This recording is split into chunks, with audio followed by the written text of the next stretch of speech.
Good evening, everybody. Welcome to another episode of Around the Fire here on Spirit Reflections. My name is Fred Gouveia from New York City, and I am welcoming a dear friend, wonderful guest, Dr. Dan Assisi from California. Hey, Dan, how are you? Well, thank you, sir. Thank you for having me. It's a pleasure to have a chance to chat with you. Any excuse I have to spend some time and chat with you, I'll take it. So thanks for having me. Awesome. Good to see you again, even though we're far away on opposite coasts of this great country. My camera just froze for some reason, but can you hear me? I can hear you very well, and you're very fortunate that it actually froze in a very flattering take. You're smiling. It's not the traditional, open mouth, like weird, spacey look. So weird. Now it's all black, but you can hear me, right? I can hear you very well.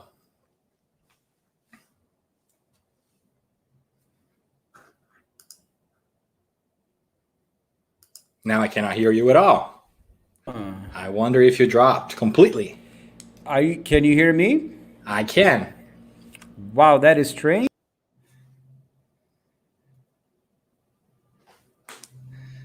When you take yourself off camera, I can no longer hear you.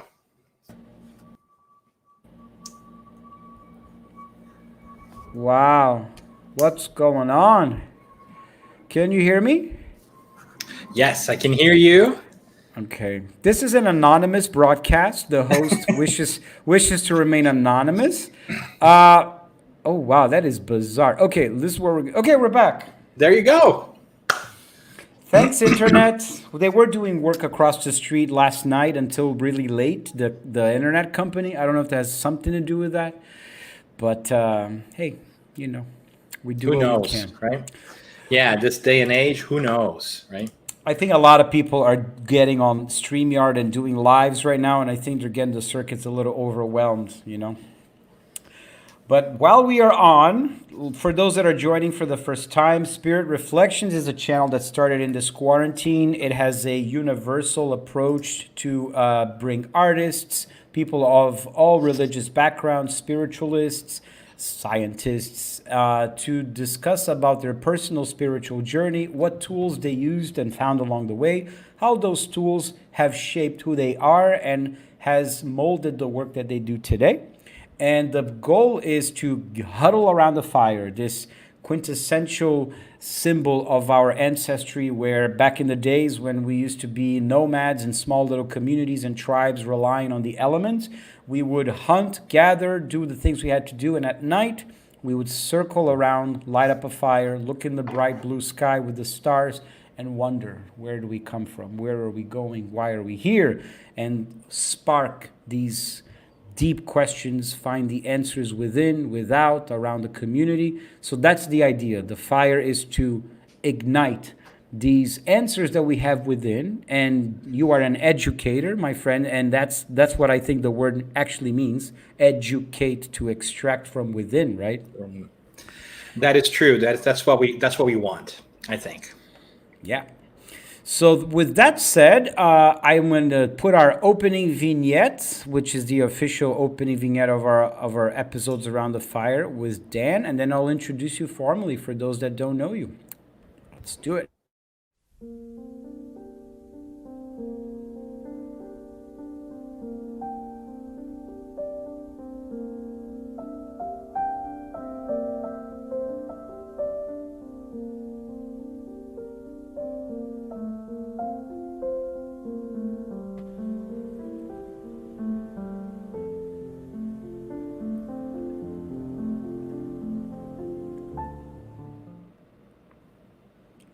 All right, so there it is. Welcome, Paul, Vanessa. Good evening, guys. Please participate, interact, ask your questions, make your comments. We're all talking together here amongst friends. So for those that don't know Dan, I'll read his official bio. So Dan Assisi, Ed, MPA, PMP, doctor. He's a Spiritist speaker who has presented in over 60 cities in 4 continents. His first book, Our Road to Damascus, launches on December 12, 2020, and is available for pre-order now, and is in the top of the list and on Amazon, right, as the, what category is it? Spiritual? Yeah, it was very exciting. It's a hot new release for spirituality and faith, and also spiritual growth. So there's two of those. Actually, there were three of them, but those are the two that I can remember right now. So that That's was really cool. awesome. That's Yeah. awesome, man. Love it. Love it. We need more of that right now, this moment we're living in. So, Dan is a founding member of the Spiritist Institute and a board member of the California Spiritist Association. And he's also a host of the Spiritist Conversations podcast, which I've had the pleasure to be a guest in the past, and we had a lot of fun talking about music. Dan is passionate about education, so he's an executive coach and strategy consultant to various nonprofit organizations, and his clients include national and statewide organizations that are focusing on innovation and on reforming the public education space. And he holds a doctorate degree in education and a master's in public administration with a graduate certificate in public policy from the University of Southern California. And on the note of education, Dan, I've been educating myself lately with something that I had no familiarity in the past, which is the Waldorf method of education from Rudolf Steiner, and I'm blown away by how amazing it is.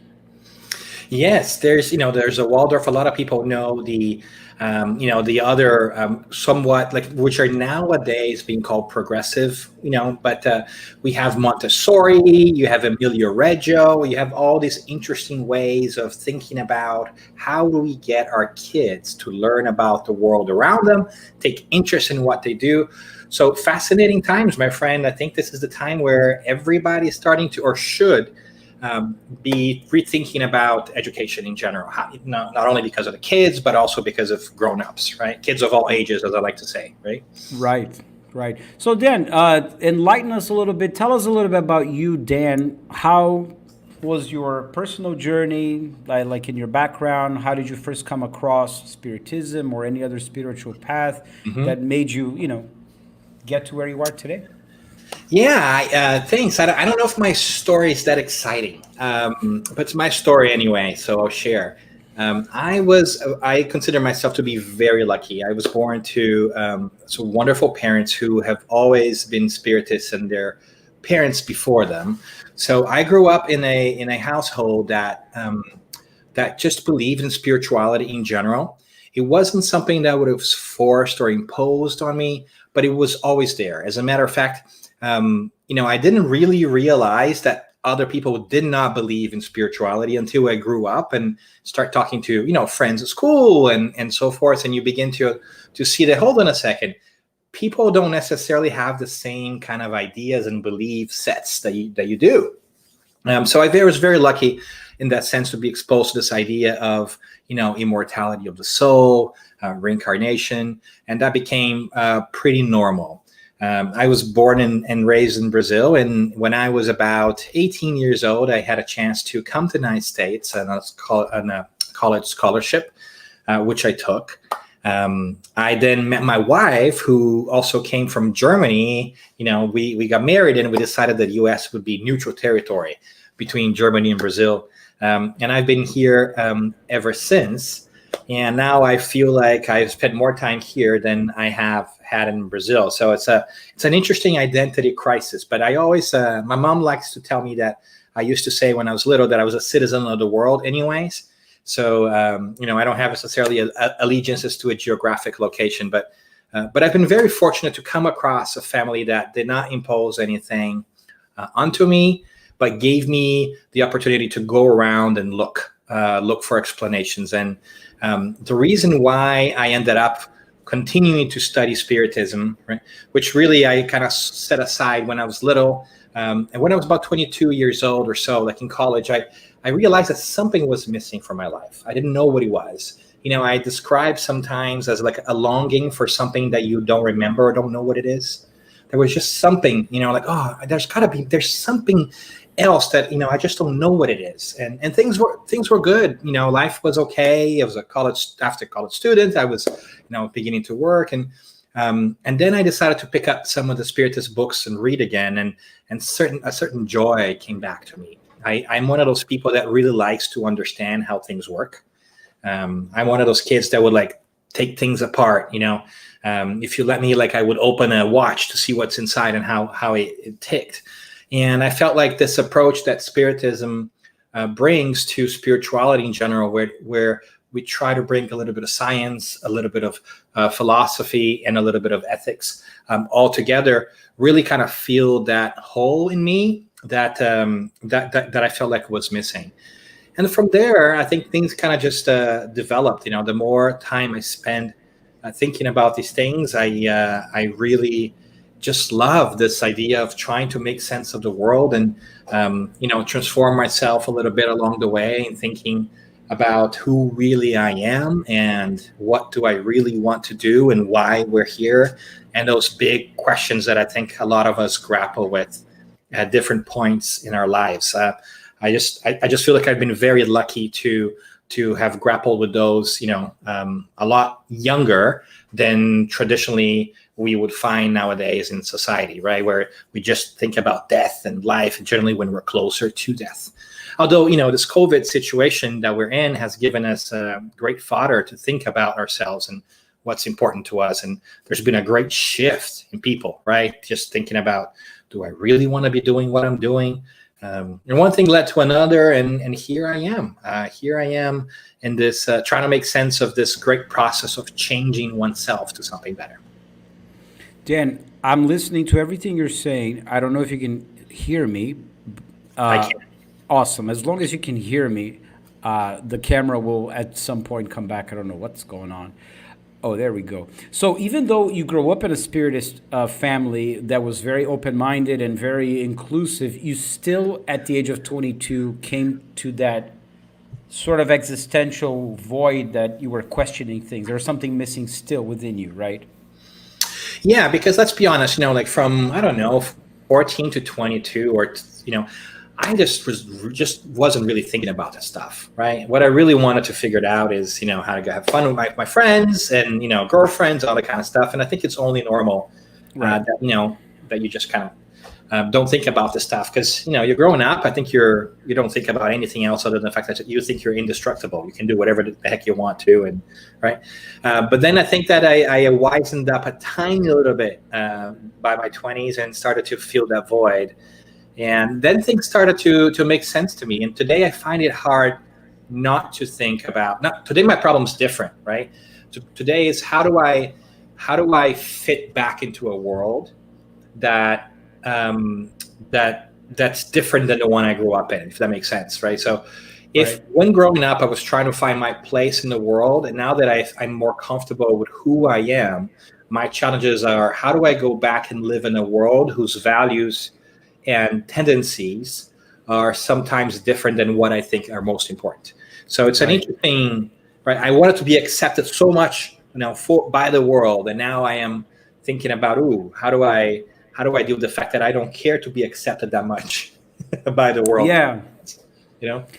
And so I'm curious, because you said you spend most of your time in the United States more than in Brazil, and you married a German woman who I had the pleasure to meet. She's awesome. She's definitely your better half. She's so cool. How did she come to terms with your spiritual values, beliefs, and positioning? As life would have it, I feel like she had a lot of that inert in her. When we began to talk about this, she basically believed in the same things I did. She just didn't have the same terms, right? Okay. So I do think that it was there. It was from before, and as we met, it's just like, oh yeah, I believe this, I understand this, and so forth. And so it wasn't really a challenge. I think the challenging part was for me to start broaching the topic and say, hey, what do you believe? Because, not everybody believes in the reincarnation like I do.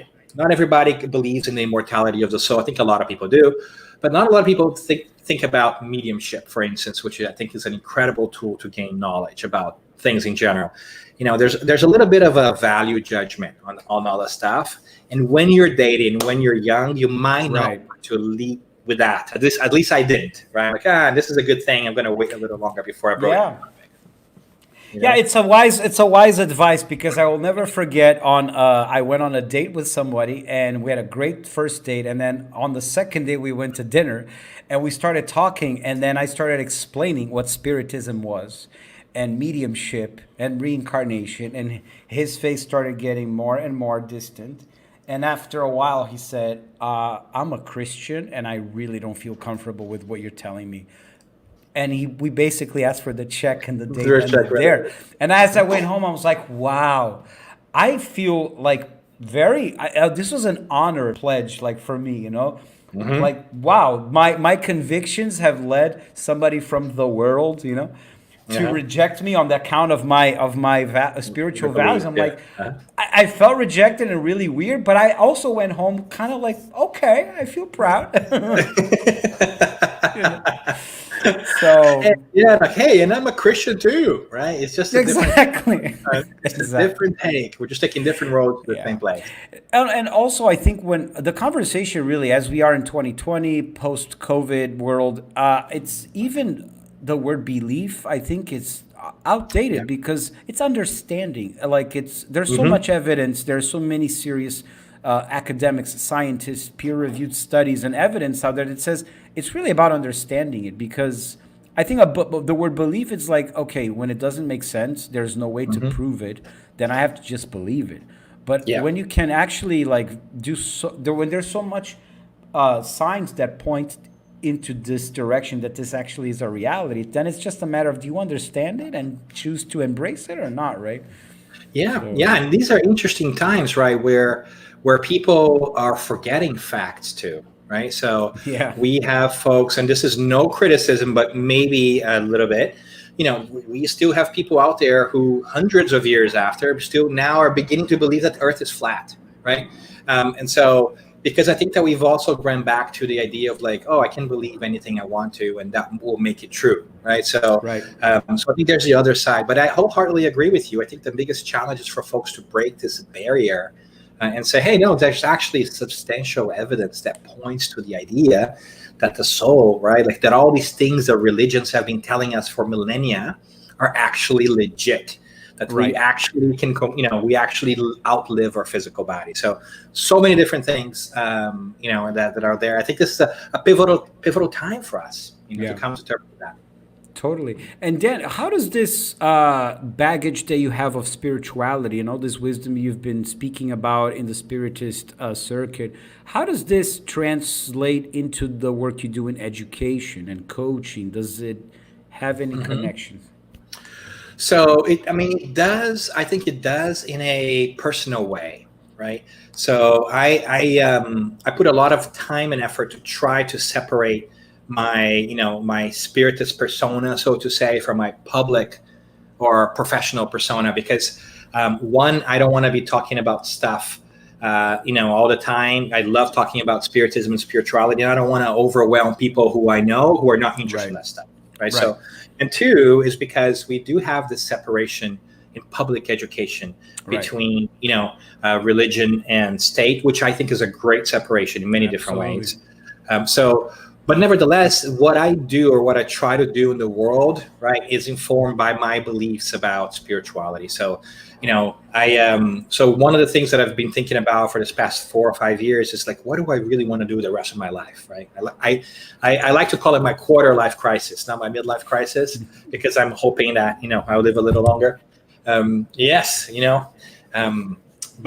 But the whole idea here for me is like what I really want to do in the world, and what gives me the greatest satisfaction is to try to give people access to great education, be it traditional education or be it great information about the spiritual world.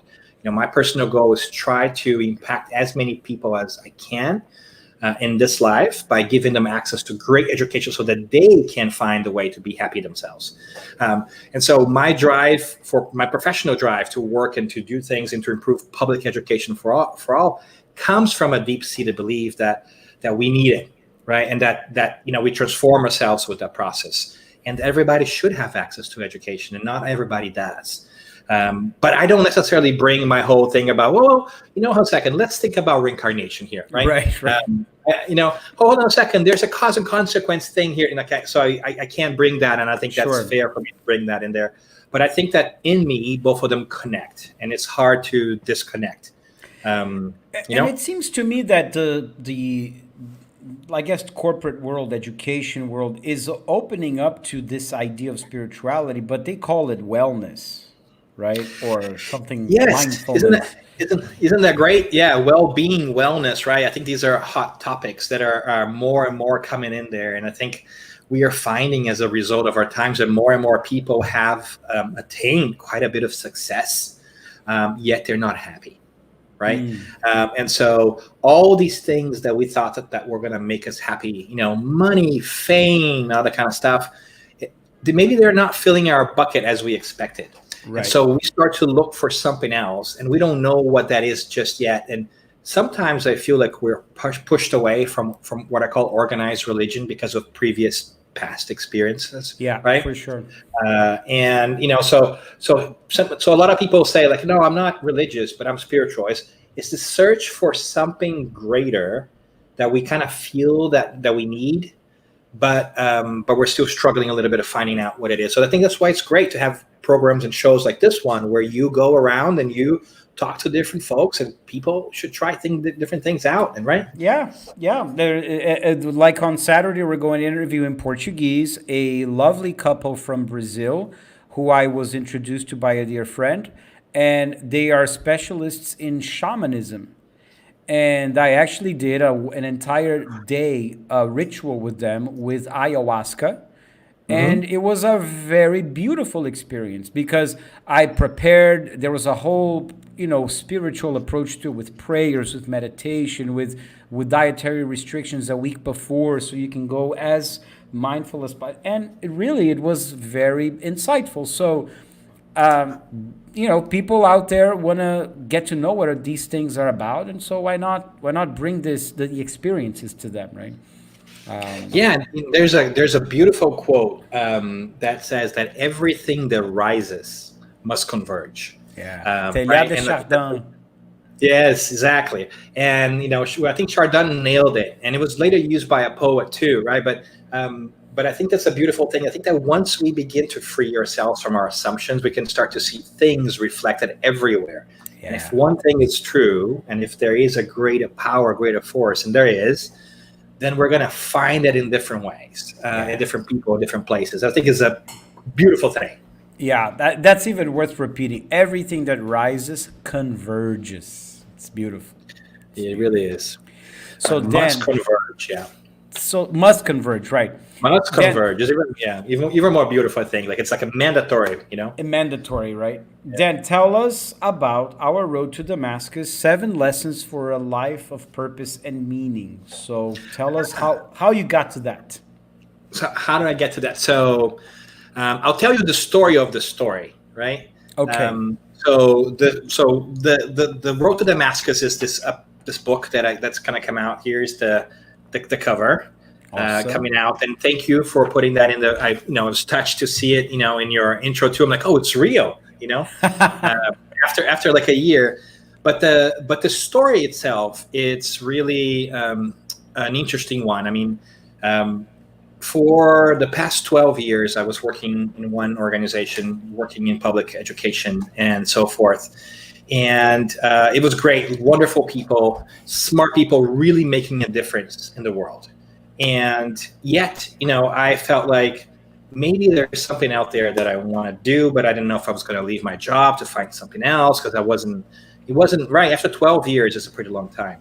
Mm-hmm. And so in October of last year, pre-COVID, funny enough, I said, I'm going to jump off and make a change here in my life. I don't know what I want to do next, but I know that as long as I stay here, I won't find what's next because, work and you have a good job, you have title, you have responsibilities, and I don't know how to not to work. And so, if I'm working, I'm working. And so I decided to take a leap and in the process of searching for my next thing, I said, I'm going to write this book that's been in my mind for a while. And it's a road to Damascus because our road to Damascus really is an analysis of a famous story, a famous ancient story in Christianity. So if you're familiar with the Judaico-Christian tradition, you might know about this guy called Paul, right? The Apostle Paul. And I think in traditional Christianity, people know the story as a story of conversion, right? He's on the way from Jerusalem to Damascus, and he sees the Christ and he converts. And I think that's a lovely perspective, but I think this is a personal story about change. This is not a religious story, right? And so the more I thought about the story as a symbol for transformation in our lives, the more things kept coming to me, right? And so what I did was I picked 7 symbols out of that transformation that I think happens to everybody as we go through our life changes. So whether you are looking for a new job, whether you're moving, whether you are looking for a relationship or purpose and meaning, we are going to go through these 7 things, or you should pay attention to these 7 lessons. I take them out and I sort of like de-religionize a little bit, the whole Paul thing, and talk about how does that work for us. So in a way, it was my own journey, right? It was my companion. It was me thinking about how does change happen and what are the things that are going to be ahead of me in change. Because I think the hard thing about changing is that we feel like we're going to jump off a cliff and we don't know what's going to happen. But if we have an idea what lies ahead, if you have like a roadmap of sorts, if you know what could happen and what are the things that you're going to go through, it helps you with the process. At least it does me, right? Because it gives you a framework. And when things happen, you're like, oh, this is different. But I knew it was coming, as opposed to, oh my goodness, this is chaos. I don't know what's happening, right? Right. So I pull these 7 lessons from his journey in the road. And I say, we're all on the same road. We're all looking for Damascus, so to speak, in our lives. It just so happens that halfway through it might change. It might be a different Damascus that we arrive at than the one that we've imagined. So we talk about, loss, grief, hope, challenges, transformation, and all those things in a way that I hope it's very easy to digest and not in a religion-y context. It's really more of a psychological piece. I throw in there some theories of education to kind of help us understand how do we cognate, how we understand things. There's obviously a ton of poetry in there because I am a sucker for Nice. for stuff. But I don't, just tidbits, not to get you bored. But it's a search for meaning and purpose. It's trying to look at somebody's awesome transformation, right? If you look back in history, there might be very few people who have had a greater transformation than this guy. Right? At least that it was written down, that we have right? a record of, right? Yeah. And he did an incredible 180 in his life. Not that I need to make a 180 in my life, I felt like, but if he did a 180 a long time ago, maybe I can do a 45-degree angle change, right? So if he's done that, then I can do it too. And how did he do it? And what are the things that he faced? And what is it that we are going to face? So I'm excited to share that with folks and see if people find it resonates in their lives. And it's obviously been a labor of love for me. It's been my psychoanalyst for a long time. Nice. And he was really curious that COVID hit, right? When I was halfway through it. I'm like, oh, all right. I think that there's another component in there. There's another component in here, right? People are going to go through change and transformation. Maybe this is the right time to talk about this kind of stuff. There's a couple of comments I want to put here on the screen. Gabriel Ignacio says, thanks a million for your time, guys. Because of the English language, I can study Spiritism every single day, and most of the material things are from you. Well, Kardec Radio is also a gift in my life. It's in all of our lives. We're so grateful for Vanessa work. All of you have changed my life for good. That's awesome, Gabriel. So happy to hear. Yes, English and Spiritism knowledge. He asks where we can buy the book on Amazon.com. You can pre-order the book. Right, Daniel? Dan? That's right. Thank you. Thank you for that wonderful plug. I would be honored if you guys consider buying and reading, and then let me know what you think. Absolutely. You can go to Amazon. You can also go to danassisi.com, something that we just created yesterday to kind of give folks an update.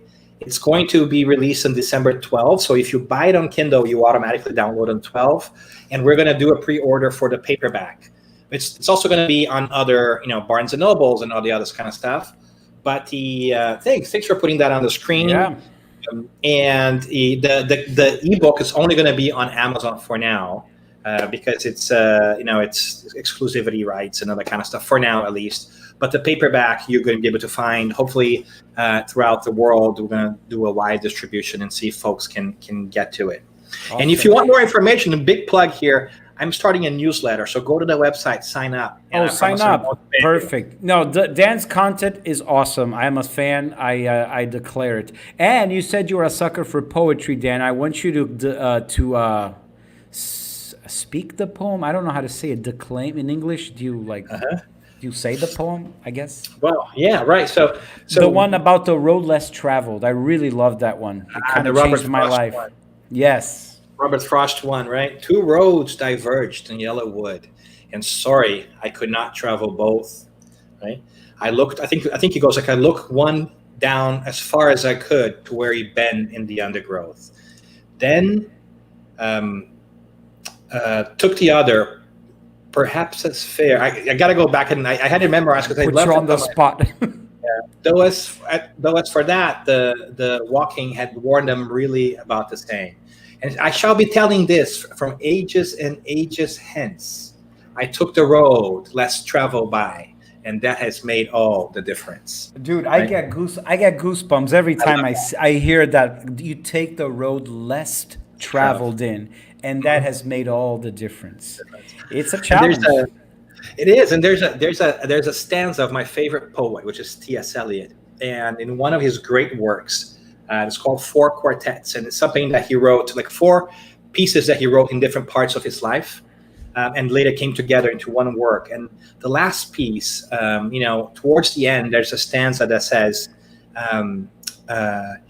"We shall not cease from exploration, and the result of all our exploring will be to arrive where we started and know the place for the first time." Right? Wow. So I feel some of those things are really beautiful because you go in circles, you go into spirals, I want to say, right? You go back to where you were, you learn, but you keep going up. And so there is this amount of reflection that has to take place in our life, of spirit reflection, I should say, right? Yeah, I tell you, man, the power of poetry is really like, it's almost listening to a masterpiece of music. It registers with the same kind of emotion and impact. It's really cool. Really cool. So you do have a lot of poetry in the book as well. A little bit. I don't go crazy, right? I know it's a scary place to live inside my head, but I try to pepper it with different things because I do see, going back to what we're saying, there's so many different things that come together, that converge. And so, T.S. Eliot is in there a little bit. I bring some educators in there. I talk about, mindset.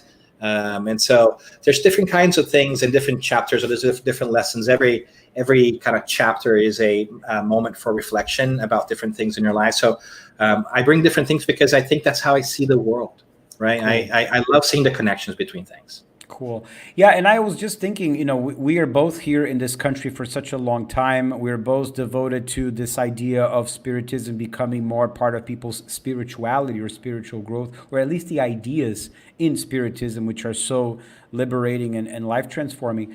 And I have been doing some research lately on how much spirituality was present in the United States in the 19th century, and how much of a pioneer the U.S. was in this realm in that century, and how in many ways it has decreased or has shifted, especially when we compare to Brazil, which I think as probably one of the most spiritual countries in the world as far as how people openly talk about this in discourse, and there seems to be less roadblocks or social norms or stigmas that prevent people from openly talking about this compared to the U.S. And so I'm just mentioning this because I wanted to hear from you. What are your thoughts about the moment that we're living in, of a lot of changes and a lot of challenges in our landscape, and the spirituality piece? How does that fit in? Wow, I think that is the question of our times. I think that it's hard for us to not realize that the world has been completely transformed in this past 9 months, right? I think 9 months ago, if you asked anybody where they would be today, I think very few people would have said, be quarantined in my house, right? This is like we're living through the stuff of sci-fi movies almost, right? Yeah. But nevertheless, it's been an incredible opportunity for us to rethink our value systems and our structures and honestly go inside, right? And begin to rethink about what are our priorities. So, yes, it's been very hard, and we all should be very mindful of the challenges we face outside. But this is also a gift for us to rethink about how do we want life to be, right? So, what's really important? I've heard from a ton of folks who are saying, I was so busy before, and now I'm spending more time with my family, and this is great, or this is horrible because now I have to deal with them, right? It's like, but it's a great moment of really thinking about things, and also a moment to reimagine ourselves. We were just talking about education. A lot of people are like, "Oh, let's hope this thing is over so we can go back to the way it was." I'm like, but the way it wasn't necessarily serving all of us, right? So what are the changes that we need to do? So I do think that we are in this pivotal moment where we need to kind of reconsider our values and our purpose and our direction, to see if there are things that we can do better. And I think this is nature's way of a little bit of calling ourselves to it too, right? And say, hey guys, you gotta slow down and you gotta rethink some things. Now I know that that's not possible for everybody, and I know there's a lot of hardship out there, but hardship is also an opportunity for us to change, right? It's actually one of the lessons that I talk about in the book, and saying like spiritual transformation. Sometimes we have this idea that spiritual transformation will happen with, the clouds would break open and the ray of sun will come down and you're going to have a beautiful orchestra playing, and all of a sudden you hear God, there's an enlightenment, right? And that's beautiful, and it probably could happen that way when you have beautiful insights. But most of the time, our lessons come from like falls, right? We fall down, we hurt our face bad, we are hurting, and we are forced to rethink how we got there and what is it that we need to do. And I think this is one of those moments where collectively we should be rethinking how are things going to be in the future, because it's working for some, and myself included, right? I have a comfortable life, but not everybody does. Right. And I think that there's barriers that we need to break through to be a little bit more collegial, more collaborative, kinder, because I think there's enough to go around. Absolutely. So key moment. And I think, it's teaching us tons of stuff.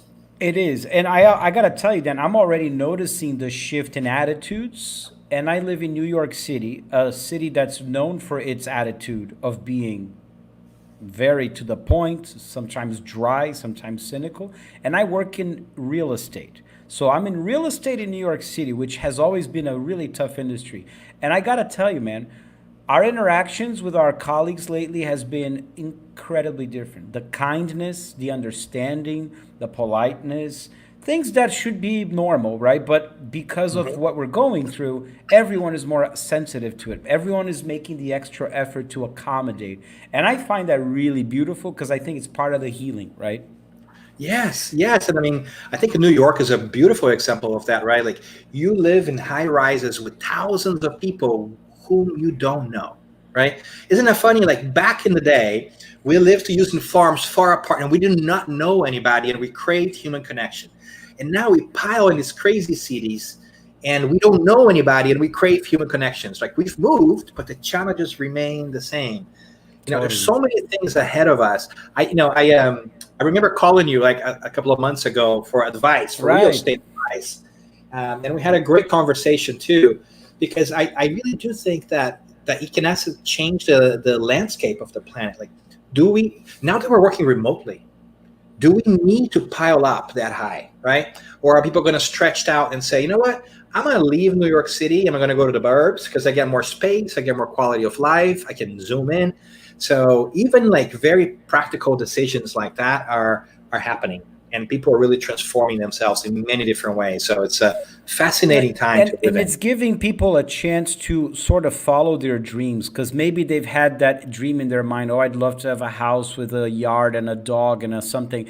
And now this shift has prompted people to say, you know what? Now's the time. It's now or never. I'm going to do it. So it has empowered people. And I think one aspect of Paul's journey from the book Paul and Stephen that is really striking as a lesson that I always reflect on is the fact that this man did a 180, like you said. He was coming from a past of assassinating people. And there seems to not have a moment of guilt tripping and regret. Not regret in the sense of, of course he wants to make amends for what he did, but he never seems to have like wallowed in self-loathing and guilt. He's just sort of seems to have just picked up and gone for it, right? So I think that's a powerful reminder for us too, no? Yes, it's another one. You're hitting all the points here, Fred, without knowing. That's one of another of the lessons that I have in the book too, is that when we realize that we need to change, right, we need to ask the courageous question and basically say, what am I going to do? And admit sometimes that we don't know where it's going to happen, that we need some help, right? And he does that beautifully in the story, because if you were me, I would have, if I all of a sudden get this meeting with this incredible creature, which shows up and knocks me off my horse, and I understand clearly there's a paranormal activity going on here, right? And it's clearly more powerful than I am. I would start explaining myself. No, listen, I didn't know that you were the big cheese, right? So all the stuff that I did in the past, I didn't really know. Don't blame me, right? I would have gone into all this stuff. But I think that what Paul teaches us in this piece is, yes, we've made mistakes before, but if we wallow too much in them, we don't move forward. And so do we have the courage to leave things behind, right? And I think that we have to leave things behind to make space for the new. Right. A lot of us want to change only when it's certain, right? I'm only going to let go of this when I know for sure that I got that, right? But sometimes you can't receive the new without making space, and you got to eject the old, and it's really hard, and that includes letting go of our guilt, right? And taking responsibility and moving forward, because I think a lot of us sometimes get stuck in the analysis paralysis piece and can't move forward. But for sure, I mean, this is one of the incredible things that I think that he had innate in his character. He's like, I screwed up. I realized that I need to go in different directions, and I'm going to go there fast because it's going to weigh on my conscience, right? If I don't. Yeah, analysis paralysis. I totally identify with that because I do a lot of that. Oh yes, sign me up for that, for an extra serving of that too. I think that's one of the things, right? That's my own story. I was telling you, like I was like, I think I overstayed this, like the decision to leave my previous work. I stayed there for 12 years. I think I should have done that 3 years earlier, right? Because I was just like, I don't know if I should. This is a good thing. I'm comfortable, right? I think we all do this. I think we all do a degree of analysis paralysis. Totally. Gabriel asks a very interesting question. I'm curious for your take. He says, do you guys think people are kind of prejudiced against books that are not from mediumship? I mean, Psychographed. Is it hard for someone who's a spiritist, I guess, to write a book? Oh, so I think that the Gabriel's question is really great, but it's a very question with a very spiritist perspective. Right. I think that if you are listening to us and you're not aware of what Spiritism is, because it's really not that well known here in this country yet, it's really a flavor of Christianity that's very open, that takes in reincarnation and mediumship, and a lot of what we do is study and read stuff. And a lot of our books have been what we call psychographed, or channeled through a medium from some really great spirits that are, the amount of information in some of these books is just incredible. Yeah. The insights are amazing. And so within the Spiritist movement, within the Spiritist realm, a lot of folks are always looking for the books that are written by spirits, which is understandable because there's tons of wisdom in there, especially from the really great spirits in general. But I think that there's also space for books who are not directly psychographed. And I think that we have to remember that when we begin to understand mediumship, we understand that all of us are mediums to different degrees. Right. So we have intuition. So even though you may not think that you're taking in information from the spiritual realm, you are. Your antenna is up, right? So you're catching that influence. So I think that, for instance, whereas I am not an extensive medium myself, there are moments when I was writing the book and I read it back now to me, and I'm like, this is pretty cool. Yeah. I think somebody probably pushed in a little bit in there, because I think that I actually say something smart and I'm not that smart, right? So I think there's moments that you self-reflect, right? Because I'm in the process of revising the book now with the editor, and I'm like, this is interesting. So I think that there is space for that. And I think there's space for that. I think there's space for that. Absolutely. And I hope that your initiative encourages other leaders in Spiritism in the United States and other countries to publish more books that they sign their own names as authors, take ownership for it. And I think it would be really healthy for more diversity of points of view, because let's face it, we are spirits ourselves, right? Yes, and yes.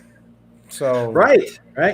And I think that's one of the ideas, like, one of my personal goals behind this book too is, can we get it out into traditional mainstream distribution channels? Because I think that as Spiritists, we have also been very comfortable with publishing our books and circulating within us, which is very valid and is great, right? But it might be that some books that are not as deep into like theology and so forth, which are like more of like a bridge book, a different perspective book, which I think this book is, because it's really not, this book doesn't talk about reincarnation. It doesn't talk about mediumship. It's about the story, right? It is informed by knowledge that came from those things, but it's not about that, right? Right. And I think there's a place for people that might be curious about it to come in. And so if it goes to Amazon and if it trends in Amazon, it might reach people who might be looking for a more analytical or rational perspective to Christianity that they didn't know was there. Right, because I think that sometimes we think that the religion's packaged with a certain label and it looks a certain way. So I'm excited to see if other folks are going to join the effort too. And at the end of the day, it's just a label, Spiritist, right? Yeah. We're all children of God, and if it helps somebody else, great. And if it doesn't, it has helped me, and I'm better for it, right? Totally, man. So I actually believe that the labels are going to cease to exist, because as things must rise and converge, labels become unnecessary, right? Yes. So I hope that we are able to identify, as we are seeing, as I'm doing this research into the early days of spiritualism in the United States in the 19th century, how the consoler's presence is so clear. In all these revelations, mediums, and throughout Europe. And so it's like it's a beautiful orchestra that's playing the same music, but it's getting transmitted through different instruments that sound completely different according to the culture and etc. So, but in the end, it's all the same music, right? So it is. It's beautiful, isn't it? And I think you're absolutely right. Like, we're all work for the same boss, just different departments. Just different departments, right? Sales is fighting for the budget with marketing because they think that they're there, but it's not. It's just like one big enterprise, which just have the ability to zoom out a little bit, to rise, right, so that we can see and how things converge. I think that's beautiful. And yes, I mean, this country has an incredible tradition of spirituality. Right, from the beginnings of spiritual, for new spiritualism, which later became spiritualism. Right, we have so many people, and consistently too through the century. So I think it's I wonder if we are in that moment that you're talking about, where we're kind of looping back to some things and to realize that these spiritual values need to be revisited a little bit, because those are going to fulfill us, because the world, the material world outside won't necessarily fulfill us for very long. I think it almost like it's the work of what's the word that I'm coming, when you sort of dig through something and you unearth. You have to unearth this legacy again, to remind people today who perhaps are so who feel so discredited and so disenfranchised, that there once was millions of Americans who talked to spirits through mediums, who actually found comfort by connecting with the deceased loved ones through mediums all over the country during the Civil War, for example, and many of whom actually embraced ideas like reincarnation and stuff. And so it would be great to bring that back to the forefront more. Dan, any more? Sorry, go for it. Any closing ideas or? On that vein, I was going to say, a lot of people might not know, but we actually had mediumship seances in the White House at the time of Abraham Lincoln, right? So So, it's an interesting perspective. I think that people need to break that veil of, oh, this is nonsense, right? Yes, there might be frauds, right? There might be mediums who are frauds and fakers and so forth, but that doesn't mean there still are not legit people, right? Much the same way that you have bad tax accountants, you have, bad bankers. Like, that doesn't mean that you still don't find the good ones, but absolutely. Don't throw the baby out with the bathwater, right? Yes. Well, friends, our road to Damascus comes out December 12th. Let's support Dan. Let's read it. Let's hope it reflects our own journey to Damascus as well. It gives us with more insights, more reflections. Let's continue to spread the good news in our own ways that we find in our community. And I'm going to put our closing song down. I want to just send you a big hug to you, your family, your lovely wife, your kids all the way in California. Thanks for being with us around the fire, for warming up our hearts. And hope to see you in person soon. And actually, guys, if you want to follow Dan on Instagram, he does a bunch of lectures now on Zoom to different centers, and he's always a pleasure to hear him talking, because he has such a very spontaneous, very approachable tone. The way he talks is super down to earth. I really love that proximity that we feel when he's talking about Spiritism, because of this is the way you know the tone that you approach these ideas, which I find so refreshing. So keep up the good work, my friend. Yeah, no, thank you. And thank you for making the space too. Thank you for keeping the fire alive. Oh, Abigail from North Beach. We miss you, darling. I hope we can dance. We have some new dances and music soon. Vanessa from Brazil. Miss you, Vanessa. Mark, good to hear you. Good to have you here with us. So, friends, stay tuned to our next episode. We're going to have in Portuguese, but we're putting subtitles in English to them. The process takes a little while because we have to send it to Brazil. I have to revise. I send it back. It takes a few weeks, but slowly but surely, all the episodes in Portuguese will also have English subtitles. And this Saturday, we're going to have one about shamanism in Portuguese, but soon we're gonna have subtitles in English. So, for everyone, stay safe, stay healthy. Dan, once again, thanks for being with us. Thank you, sir. And we'll see you guys in our next episode, Around the Fire. Until then, as the song from 1969 by the group Fifth Dimension says, the Age of Aquarius song, let the sun shine in.